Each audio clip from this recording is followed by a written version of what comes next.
안녕하세요. 송도에 11억 아파트가 4억대로 떨어졌답니다. 1년 사이에 절반 이하로 뚝 떨어졌는데요. 결론부터 먼저 말씀드리면 저 아파트 4억대가 나중에 2억대로 또 반토막이 날 거다라고 보면 맞겠습니다. 그때가 되면 송도에 30평대 아파트 2억 중후반으로 사는 거 추천드립니다. 괜찮은 가격이 됩니다. 지금도 여전히 비싸기 때문에 적합하지 않다라고 말씀을 드리는 거지, 괜찮은 가격에 싸게 무리하지 않은 범위에서 산다라는 건 얼마든지 좋은 일입니다. 에이, 설마 그 가격까지 내려오겠어? 송도의 아파트가 2억 중반까지 된다고? 말도 안 되는 소리 하지마. 이렇게 얘기하는 사람도 있고 그럴 수 있다라고 생각하는 사람도 있습니다. 전자는 기회가 없는 거고요. 후자에게는 기회가 올 수 있겠다 라고 보면 맞겠습니다. 에이, 설마 그런 일이 벌어질까? 라고 하지만 무리하게 대출을 낸 사람들은 언제든지 당할 수 있는 일입니다. 누군들 4억 후반에 하는 집값을 2억 중반에 내놓겠습니까? 나중에 눈에 보이는 일이 없는, 눈에 아무것도 안 보이는, 그냥 당장 지금을 모면하기 위해서 상식적이지 않은 일들을 벌린다라고 봐야 되는 겁니다.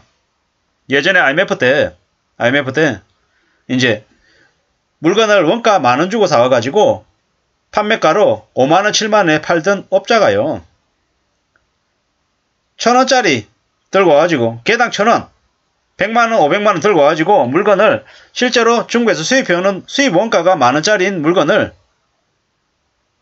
개당 1000원에 가져가겠다라고 현금 들고 와가지고 어슬렁거리는 거예요. 평상시 같으면 미친놈이라고 쫓아보내고, 5천원은 그냥 내가 수입한 원가가 만원이기 때문에 나의 수고비 한 1000원 2000원 붙여가지고 11,000원 12,000원에 팔던 그 물건을 1000원에 파는 거예요. 왜? 그래야지 오늘하고 이번 주 넘겨야 내 공장이 안 넘어가니까, 내 가게를 지킬 수 있으니까. 그냥 내 재고자산을 미친듯이 팔아내는 거예요. 그래야지 살아남으니까. 근데 그러한 일들이 장사에서만 일어납니까? 사업에서만 일어납니까? 아니죠. 아파트도 부동산 시장도 마찬가지인 거죠. 내가 지금 현재 어떤 식으로 내 사업을 유지시키기 위해서 내가 가지고 있는 자산을 헐값에 내놓는 거예요. 그게 재고자산이 될 수도 있는 거고, 아파트가 될 수도 있는 거고, 빌라가 될 수도 있는 거고, 토지가 될 수도 있는 거죠. 그렇게 따지면 송도의 아파트가 작년에 11억이었는데 지금 5억대에 거래되고 심한 경우에 4억 8천에 거래가 된다. 이게 몇 년이 지나면 23년, 24년, 25년, 26년 되면 2억 4천, 2억 5천, 2억 초반으로 내려가는 일도 벌어진다라는 겁니다. 설마 그럴 리가 안 온다 라고 장담하는 사람들은 어떤 사람들입니까? 가짜들입니다. 정말로 경기가 안 좋아지면 현금을 가지고 있는 사람들이 왕이 되는 거죠. 현금이 왕인 거죠. 말도 안 되는 가격으로 찔러보고 아니면 말고식으로 얘기한 사람들이 참 많다는 겁니다. 제가 이제 당근 거래를 하는데요. 당근 거래에 제가 어떤 물건을 85,000원에 내놨어요. 저한테 한참 물어요. 이렇게 되는 겁니까? 저렇게 되는 겁니까? 막 물어요. 얘기 다 듣고 사는 건 다른 사람한테 가서 사는 거예요. 기분이 좀 나쁘죠? 근데 그게 현실인 거예요. 제가 제시한 가격보다 더 싸게 제시하는 사람에게서 물건을 사는 거죠. 이게 현실인 거죠. 앞으로 저 송도 지역에 아파트 가격이 2억 중반, 2억 초반 되면 어떻게 해야 되겠습니까? 사야죠. 사서 주워 담으면 됩니다. 정말로 괜찮은 가격이라는 거죠. 근데 그런 가격으로 내려왔을 때 사람들이 어떻게 행동할까요? 안 삽니다. 쳐다도 안 볼 겁니다. 두려워하고 겁내면서 안 볼 겁니다. 송도만 괜찮습니까? 영종도도 괜찮습니다. 송도, 영종도, 청라 지역에 30평대 아파트 2억 초반 하면, 2억 하면 사야죠. 주워 담아야죠. 근데 그런 가격까지 내려올 리 없다라고 얘기한 사람들은 어떤 사람들입니까? 그냥 희망회로 돌리는 사람들인 거죠. 자기 돈으로, 자기 현금으로 자기가 감당할 수 있는 범위 안에서 집을 산 사람들은 하나도 문제가 안 됩니다. 이번에 연끌한 사람들이 다 문제죠. 뭐라고 얘기냐면요, 5억짜리 집을 샀어요. 대출로 7%, 8% 대출 이자로 이자 내면서, 원리금 내면서 그 집을 만약에 계속 가지고 가면 어떻게 됩니까? 한 30년쯤 내다 보면은 원금을, 빌린 돈은 3억인데 원금하고 이자를 얼마를 내냐? 9억을 냅니다. 그러면 그 집을 얼마 주고 산 겁니까? 5억짜리 집을 14억 주고 산 겁니다. 14억. 말씀 잘못 드렸습니다. 5억짜리 집을 11억에 주고 산 거죠. 11억에. 왜냐? 5억짜리 집을 사기 위해서 30년 동안 6억의 이자를 낸 거니까 30년 뒤가 되면 11억 주고 산 셈인 거죠. 물론 그 사이에 집값이 올라가지고 11억이 아니라 20억도 되고 30억도 된다라고 얘기할 수도 있겠죠. 근데 그거는 그때까지 지나봐야 아는 얘기인 거고요.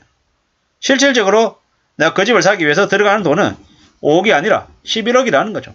그렇게 생각하면 이게 얼마나 무서운 얘기인지 알 수 있습니다. 물론 그 사이에 머리 잘 굴려가지고 내보다 더 비싼 가격에 살려고 하는 사람한테 팔고 시세 차익 보고 또 큰 집으로 옮기면 되지 않냐 이렇게 얘기하는 사람들도 있는데 그게 내 뜻대로 다 되면 참 좋죠. 근데 그 뜻대로 안 되고 2021년, 2020년처럼 주택구입 부담지수가 150 훨씬 넘은 180, 200이 됐을 때 사면 어떻게 됩니까? 그냥 뒤집어지는 거죠. 집값이 내려가는 게 문제가 아니라 은행권으로부터 상한 압박이 들어왔을 때 그걸 감당 못한다라는 거죠. 5억 대출 받았는데 1년 뒤쯤에 원금의 일부 상환하라고 은행이 요구하면 어떻게 합니까? 거부할 수 있습니까? 그거 못한다라는 거죠. 이게 현실임을 잊지 말아야 될 것 같습니다. 우리가 살아간 삶이 얼마나 무서운지 상상을 초월하는 대충격이 벌어진다라는 걸 명심 또 명심해야 되겠습니다. 사는 게 절대 쉽지 않습니다. 만만하지 않습니다. 어렵습니다. 많이 무섭습니다. 이걸 두고 생각해야 되겠습니다. 아무도 저 빚을 대신해주지 않는다라는 겁니다. 별일 없다 괜찮다. 좀 지나면 나아질 거다. 이렇게 얘기하는 사람들의 말을 믿지 말아야 됩니다. 이번에 연끌한 연끌족들은 최소 4, 5년간은 버텨야 됩니다. 견딜 수 있겠습니까? 부동산 시장이 다시 호황으로 바뀔 때까지 기다려야 되는데 그때까지 견딜 수 있는 인내심이 가능한가요? 아닐 거라고 봅니다. 되게 많은 사람들이 무너지고 몰락하고 경매로 집을 뺏기고 또 그리고 남은 빚은 또 남은 빚대로 갚아야 되는 매우 혹독한 일을 겪을 것 같습니다.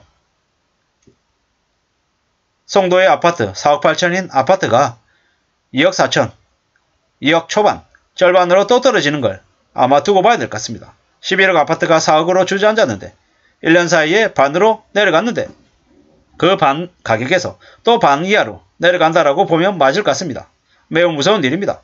앞으로 어떻게 살아야 될지 어떤 마음으로 지내야 될지는 점점 더 마음을 굳게 먹고 현실에서 좀 더 생계를 좀 더 집중하면서 지내야 될 것 같습니다. 그거 말고는 삶을 지키는 길이 없다라고 보는 게 맞겠습니다. 아무도 믿지 말고 오직 자신의 땀, 자신의 노력, 정성에 기대해 사는 삶이 가장 현명하다라는 말씀을 드리면서 마실까 합니다. 감사합니다. 고맙습니다.